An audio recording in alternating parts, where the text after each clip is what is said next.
Hello, my wonderful, wonderful friends. Today's video is going to be another reading video in the book of Exodus. This is our second reading. We will be continuing from Exodus 12:30. So now we pick up in Exodus 12:31. During the night, Pharaoh summoned Moses and Aaron and said, "Up, leave my people, you and the Israelites. Go, worship the Lord as you have requested. Take your flocks and herds as you have said, and go, and also bless me." The Egyptians urged the people to hurry and leave the country, for otherwise, they said, "We will all die." So the people took their dough before the yeast was added, and carried it on their shoulders in kneading troughs wrapped in clothing. The Israelites did as Moses instructed and asked the Egyptians for articles of silver and gold and for clothing. The Lord had made the Egyptians favorably disposed toward the people, and they gave them what they asked for. So they plundered the Egyptians. The Israelites journeyed from Ramses to Succoth. There were about 600,000 men on foot, besides women and children. Many other people went up with them, and also large droves of livestock, both flocks and herds. With the dough the Israelites had brought from Egypt, they baked loaves of unleavened bread. The dough was without yeast because they had been driven out of Egypt and did not have time to prepare food for themselves. Now the length of time the Israelite people lived in Egypt was 430 years. At the end of the 430 years, to the very day, all the Lord's divisions left Egypt. Because the Lord kept vigil that night to bring them out of Egypt, on this night all the Israelites are to keep vigil to honor the Lord for the generations to come. The Lord said to Moses and Aaron, "These are the regulations for the Passover meal. No foreigner may eat it. Any slave you have brought may eat it after you have circumcised him, but a temporary resident or a hired worker may not eat it. It must be eaten inside the house. Take none of the meat outside the house. Do not break any of the bones. The whole community of Israel must celebrate it. A foreigner residing among you who wants to celebrate the Lord's Passover must have all the males in his household circumcised. Then he may take part like one born in the land. No uncircumcised male may eat it. The same law applies both to the native-born and to the foreigner residing among you." All the Israelites did just what the Lord had commanded Moses and Aaron, and on that very day the Lord brought the Israelites out of Egypt by their divisions. The Lord said to Moses, "Consecrate to me every firstborn male. The first offspring of every womb among the Israelites belongs to me, whether human or animal." Then Moses said to the people, "Commemorate this day, the day you came out of Egypt, out of the land of slavery, because the Lord brought you out of it with a mighty hand. Eat nothing containing yeast. Today in the month of Aviv you are leaving. When the Lord brings you into the land of the Canaanites, Hittites, Amorites, Hivites, and Jebusites, the land he swore to your ancestors to give you, a land flowing with milk and honey, you are to observe this ceremony in this month. For 7 days eat bread made without yeast, and on the 7th day hold a festival to the Lord. Eat unleavened bread during those 7 days. Nothing with yeast in it is to be seen among you, nor shall any yeast be seen anywhere within your borders. On that day tell your son, I do this because of what the Lord did for me when I came out of Egypt. This observance will be for you like a sign on your hand and a reminder on your forehead that this law of the Lord is to be on your lips. For the Lord brought you out of Egypt with his mighty hand. You must keep this ordinance at the appointed time year after year. After the Lord brings you into the land of the Canaanites and gives it to you, as he promised an oath to you and your ancestors, you are to give over to the Lord the first offspring of every womb. All the firstborn males of your livestock belong to the Lord. Redeem with a lamb every firstborn donkey, but if you do not redeem it, break its neck. Redeem every firstborn among your sons. In days to come, when your son asks you, what does this mean? Say to him, with a mighty hand the Lord brought us out of Egypt, out of the land of slavery. When Pharaoh stubbornly refused to let us go, the Lord killed the firstborn of both people and animals in Egypt. This is why I sacrifice to the Lord the first male offspring of every womb, and redeem each of my firstborn sons. And it will be like a sign on your hand and a symbol on your forehead, that the Lord brought us out of Egypt with his mighty hand. When Pharaoh let the people go, God did not lead them on the road through the Philistine country, though that was shorter. For God said, if they face war, they might change their minds and return to Egypt. So God led the people around by the desert road towards the Red Sea. The Israelites went up out of Egypt ready for battle. Moses took the bones of Joseph with him, because Joseph had made the Israelites swear an oath. He had said, God will surely come to your aid, and then you must carry my bones up with you from this place. After leaving Succoth, they camped at Etham on the edge of the desert. By day, the Lord went ahead of them in a pillar of cloud to guide them on their way, and by night, in a pillar of fire to give them light, so that they could travel by day or night. Neither the pillar of cloud by day nor the pillar of fire by night left its place in front of the people. Then the Lord said to Moses, tell the Israelites to turn back and encamp near Pi-hahiroth, between Migdol and the sea. They are to encamp by the sea directly opposite Baal-zephon. Pharaoh will think the Israelites are wandering around the land in confusion, hemmed in by the desert. Then I will harden Pharaoh's heart, and he will pursue them. But I will gain glory for myself through Pharaoh and all his army, and the Egyptians will know that I am the Lord. So the Israelites did this. When the king of Egypt was told that the people had fled, Pharaoh and his officials changed their mind about them and said, what have we done? We have let the Israelites go and have lost their services. So he had his chariot made ready and took his army with him. He took 600 of the best chariots, along with all the other chariots of Egypt, with officers over all of them. The Lord hardened the heart of Pharaoh, king of Egypt, so that he pursued the Israelites, who were marching out boldly. The Egyptians, all Pharaoh's horses and chariots, horsemen and troops, pursued the Israelites and overtook them as they camped by the sea near Pi-hahiroth, opposite Baal-zephon. As Pharaoh approached, the Israelites looked up, and there were the Egyptians marching after them. They were terrified and cried out to the Lord. They said to Moses, was it because there were no graves in Egypt that you brought us to the desert to die? What have you done to us by bringing us out of Egypt? Didn't we say to you in Egypt, leave us alone, let us serve the Egyptians? It would have been better for us to serve the Egyptians than to die in the desert. Moses answered the people, do not be afraid. Stand firm, and you will see the deliverance the Lord will bring you today. The Egyptians you see today, you will never see again. The Lord will fight for you. You need only be still. Then the Lord said to Moses, why are you crying out to me? Tell the Israelites to move on. Raise your staff and stretch out your hand over the sea to divide the water, so that the Israelites can go through the sea on dry ground. I will harden the hearts of the Egyptians so that they will go in after them, and I will gain glory through Pharaoh and all his army, through his chariots and his horsemen. The Egyptians will know that I am the Lord when I gain glory through Pharaoh, his chariots, and his horsemen. Then the angel of God, who had been traveling in front of Israel's army, withdrew and went behind them.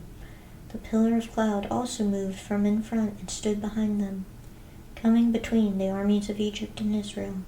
Throughout the night the cloud brought darkness to the one side and light to the other side, so neither went near the other all night long. Then Moses stretched out his hand over the sea, and all that night the Lord drove the sea back with a strong east wind and turned it into dry land. The waters were divided, and the Israelites went through the sea on dry ground, with a wall of water on their right and on their left. The Egyptians pursued them, and all Pharaoh's horses and chariots and horsemen followed them into the sea. During the last watch of the night, the Lord looked down from the pillar of fire and cloud at the Egyptian army and threw it into confusion. He jammed the wheels of their chariots so that they had difficulty driving. And the Egyptians said, "Let's get away from the Israelites. The Lord is fighting for them against Egypt." Then the Lord said to Moses, "Stretch out your hand over the sea so that the waters may flow back over the Egyptians and their chariots and horsemen." Moses stretched out his hand over the sea, and at daybreak the sea went back to its place. The Egyptians were fleeing towards it, and the Lord swept them into the sea. The water flowed back and covered the chariots and horsemen, the entire army of Pharaoh that had followed the Israelites into the sea. Not one of them survived. But the Israelites went through the sea on dry ground with a wall of water on their right and on their left. That day the Lord saved Israel from the hands of the Egyptians, and Israel saw the Egyptians lying dead on the shore. When the Israelites saw the mighty hand of the Lord displayed against the Egyptians, the people feared the Lord, put their trust in him and in Moses his servant. Then Moses and the Israelites sang this song to the Lord. "I will sing to the Lord, for he is highly exalted. Both horse and driver he has hurled into the sea. The Lord is my strength and my defense. He has become my salvation. He is my God, and I will praise him. My father's God, and I will exalt him. The Lord is a warrior. The Lord is his name.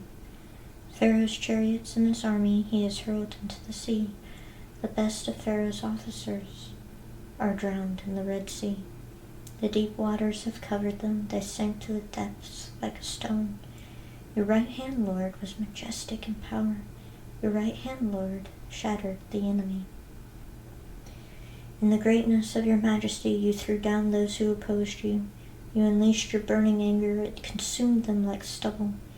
By the blast of your nostrils, the water piled up. The surging waters stood up like a wall.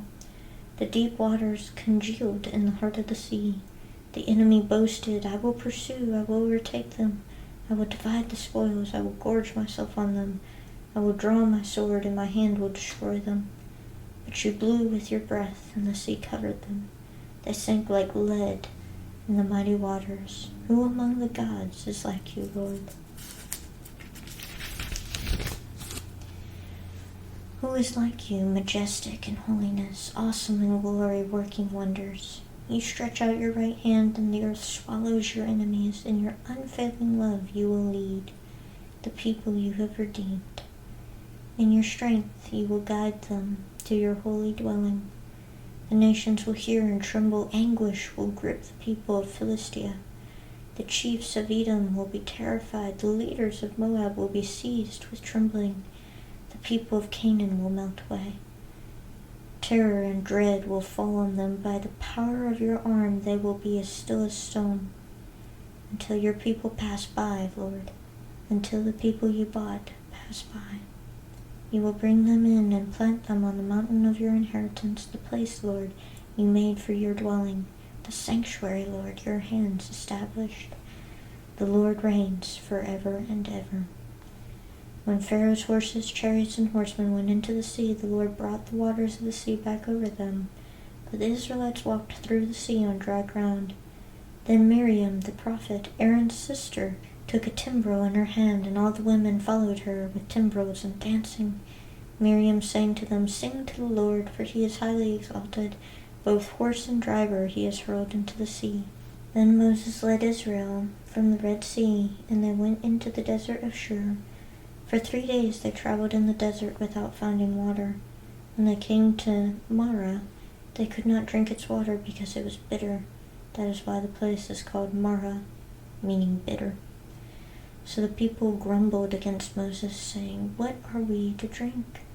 Then Moses cried out to the Lord, and the Lord showed him a piece of wood. He threw it into the water, and the water became fit to drink. There the Lord issued a ruling and instruction for them and put them to the test. He said, "If you listen carefully to the Lord your God and do what is right in his eyes, if you pay attention to his commands and keep all his decrees, I will not bring on you any of the diseases I brought on the Egyptians, for I am the Lord who heals you." Then they came to Elim, where there were 12 springs and 70 palm trees, and they camped there near the water. The whole Israelite community set out from Elim and came to the desert of Sin, which is between Elim and Sinai, on the 15th day of the 2nd month after they had come out of Egypt. In the desert the whole community grumbled against Moses and Aaron. The Israelites said to them, "If only we had died by the Lord's hand in Egypt. There we sat around pots of meat and ate all the food we wanted, but you brought us out into this desert to starve this entire assembly to death."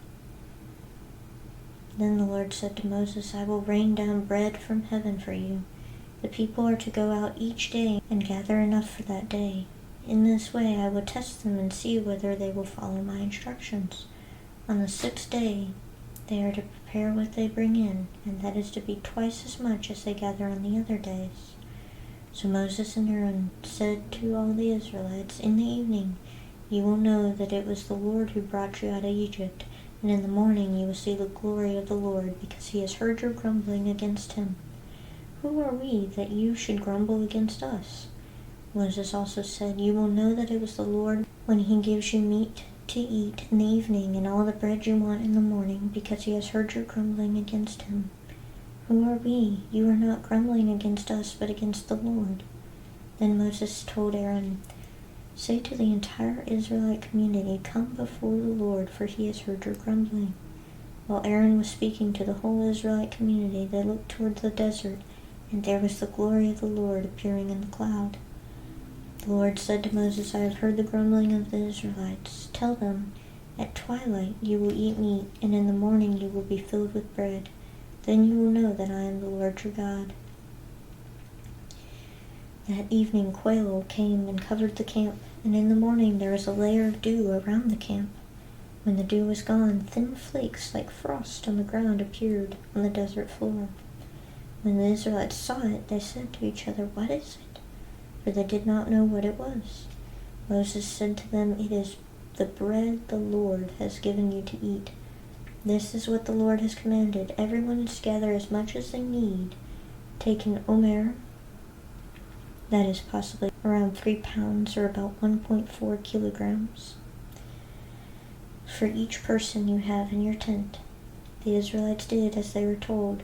Some gathered much, some little. And when they measured it by the omer, the one who gathered much did not have too much, and the one who gathered little did not have too little. Everyone had gathered just as much as they needed. Then Moses said to them, "No one is to keep any of it until morning." However, some of them paid no attention to Moses. They kept part of it until morning, but it was full of maggots and began to smell. So Moses was angry with them. Each morning everyone gathered as much as they needed, and when the sun grew hot, it melted away. On the 6th day they gathered twice as much, 2 omers for each person, and the leaders of the community came and reported this to Moses. He said to them, "This is what the Lord commanded. Tomorrow is to be a day of Sabbath rest, a holy Sabbath to the Lord. So bake what you want to bake and boil what you want to boil. Save whatever is left. Keep it until morning." So they saved it until morning, as Moses commanded, and it did not stink or get maggots in it. "Eat it today," Moses said, "because today is a Sabbath to the Lord. You will not find any of it on the ground today. 6 days you are to gather it, but on the 7th day, the Sabbath, there will not be any." Nevertheless, some of the people went out on the 7th day to gather it, but they found none. Then the Lord said to Moses, "How long will you refuse to keep my commands and my instructions? Bear in mind that the Lord has given you the Sabbath. That is why on the 6th day he gives you bread for 2 days. Everyone is to stay where they are on the 7th day. No one is to go out." So the people rested on the 7th day. The people of Israel called the bread manna. It was white like coriander seed and tasted like wafers made with honey. Moses said, "This is what the Lord has commanded. Take an omer of manna and keep it for generations to come, so they can see the bread I gave you to eat in the wilderness when I brought you out of Egypt." So Moses said to Aaron, "Take a jar and put an omer of manna in it. Then place it before the Lord to be kept for the generations to come." As the Lord commanded Moses, Aaron put the manna with the tablets of the covenant, the law, so that it might be preserved. The Israelites ate manna 40 years until they came to a land that was settled. They ate manna until they reached the border of Canaan, and Omer is 1/10 of an ephah. The whole Israelite community set out from the desert of Sin, traveling from place to place as the Lord commanded. They camped at Rephidim, but there was no water for the people to drink. So they quarreled with Moses and said, "Give us water to drink." Moses replied, "Why do you quarrel with me? Why do you put the Lord to the test?" But the people were thirsty for water there, and they grumbled against Moses. They said, "Why did you bring us up out of Egypt to make us and our children and livestock die of thirst?" Then Moses cried out to the Lord, "What am I to do with these people? They are almost ready to stone me." The Lord answered Moses, "Go out in front of the people. Take with you some of the elders of Israel, and take in your hand the staff with which you struck the Nile, and go. I will stand there before you by the rock at Horeb. Strike the rock, and water will come out of it for the people to drink." So Moses did this in the sight of the elders of Israel, and he called the place Massah and Meribah, because the Israelites quarreled, and because they tested the Lord, saying, "Is the Lord among us or not?" The Amalekites came and attacked the Israelites at Rephidim. Moses said to Joshua, "Choose some of our men and go out to fight the Amalekites. Tomorrow I will stand on top of the hill with the staff of God in my hands." So Joshua fought the Amalekites as Moses had ordered, and Moses, Aaron, and Hur went to the top of the hill. As long as Moses held up his hands, the Israelites were winning. But whenever he lowered his hands, the Amalekites were winning. When Moses' hands grew tired, they took a stone and put it under him, and he sat on it. Aaron and Hur held his hands up, one on one side, one on the other, so that his hands remained steady till sunset. So Joshua overcame the Amalekite army with the sword. Then the Lord said to Moses, "Write this on a scroll as something to be remembered, and make sure that Joshua hears it, because I will completely blot out the name of Amalek from under heaven." Moses built an altar and called it, "The Lord is my banner." He said, "Because hands were lifted up against the throne of the Lord will be at war against Amalekites from generation to generation. Now Jethro, the priest of Midian and father-in-law of Moses, heard of everything God had done for Moses and for this people, Israel, and how the Lord had brought Israel out of Egypt. After Moses had sent away his wife Zipporah, his father-in-law Jethro received her and her 2 sons. One son was named Gershom, and Moses said, "I have become a foreigner in a foreign land." And the other was named Eliezer, for he said, "My father's God was my helper. He saved me from the sword of Pharaoh." Jethro, Moses' father-in-law, together with Moses' sons and wife, came to him in the wilderness, where he was camped near the mountain of God.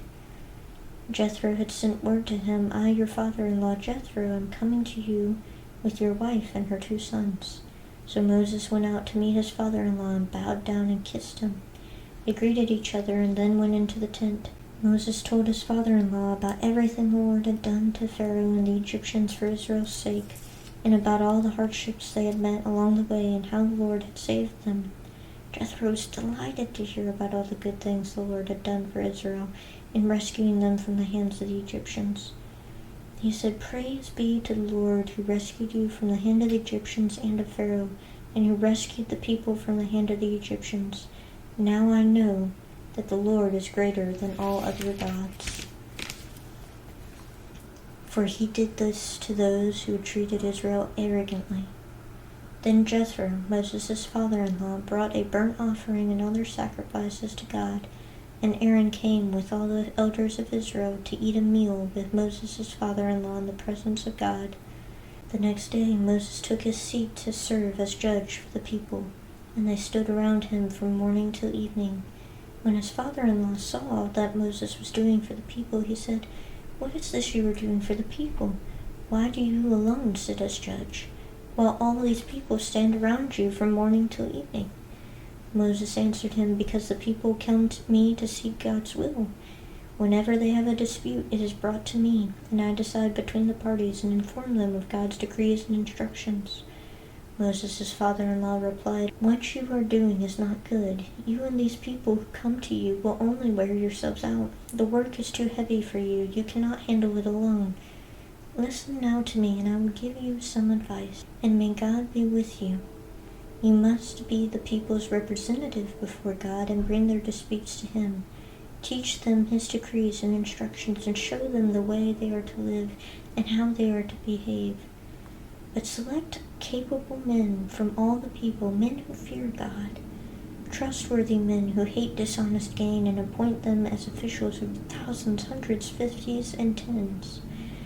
Have them serve as judges for the people at all times, but have them bring every difficult case to you.